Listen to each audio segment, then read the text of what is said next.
Friends, आपका बहुत बहुत स्वागत है आपके अपने YouTube channel RC short hand में।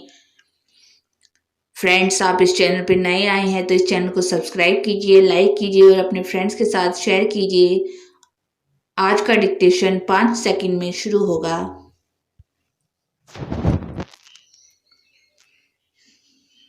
Ready, start.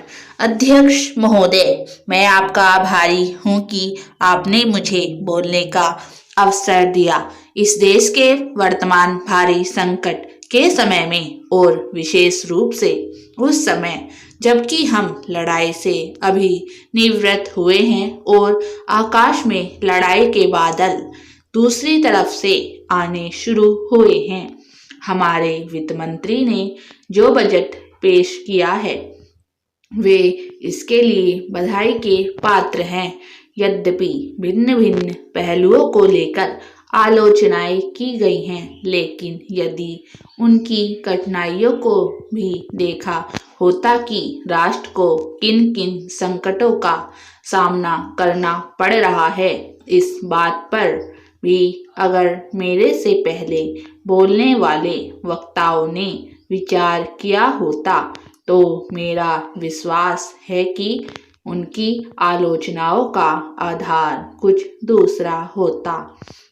उन्होंने ऐसे कठिन अवसर पर यह एक संतुलित बजट पेश किया है, उसके लिए मैं उन्हें बार बार बधाई देता हूं, लेकिन साथ ही साथ मैं अपना यह कर्तव्य समझता हूं कि कुछ ऐसे विचार भी उनके सामने प्रस्तुत करूं जिससे उनकी कठिनाइयां कुछ हल हो जाएं।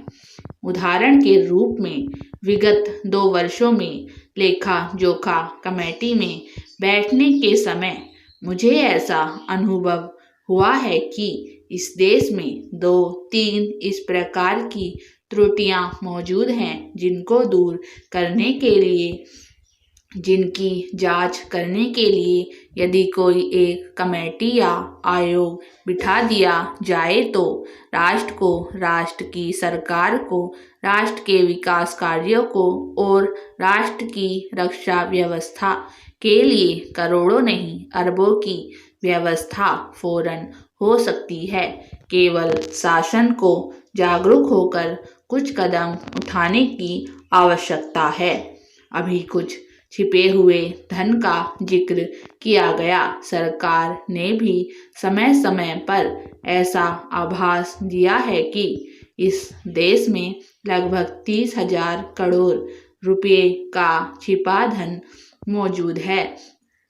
स्वयं मैं समझ नहीं पाता हूं कि जब सरकार ऐसा अनुभव करती है तो इसकी व्यवस्था करने में उसको दिक्कत क्या आ रही है।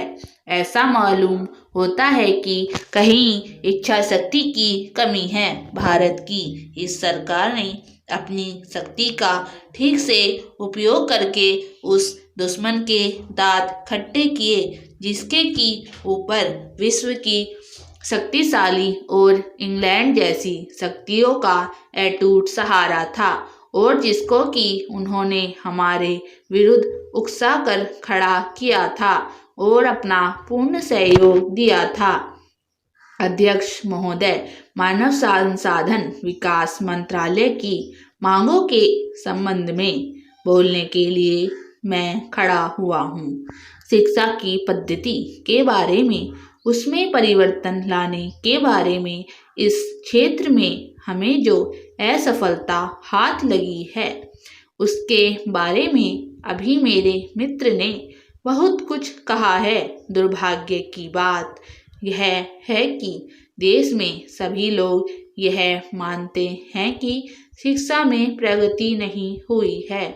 शिक्षा पद्धति में आमूलचूल परिवर्तन नहीं हुए हैं, लेकिन फिर भी इस दिशा में कुछ किया नहीं जाता है।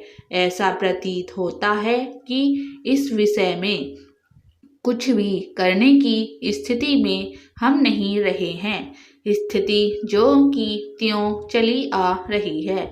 इतना होने पर भी शिक्षा की मद पर होने वाला जो खर्च है और जो उसके लिए धनराशि आवंटित की गई है वह भी बहुत थोड़ी है, लेकिन उस पर न जाकर मैं आपका ध्यान इस ओर दिलाना चाहता हूँ कि मर्ज बढ़ता ही गया।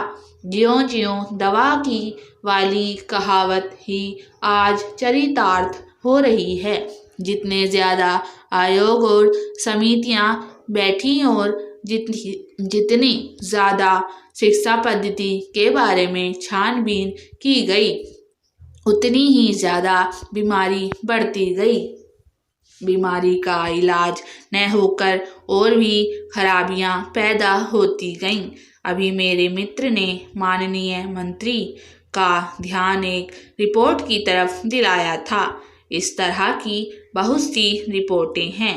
अभी सदस्य महोदय भी एक रिपोर्ट का जिक्र कर रहे थे।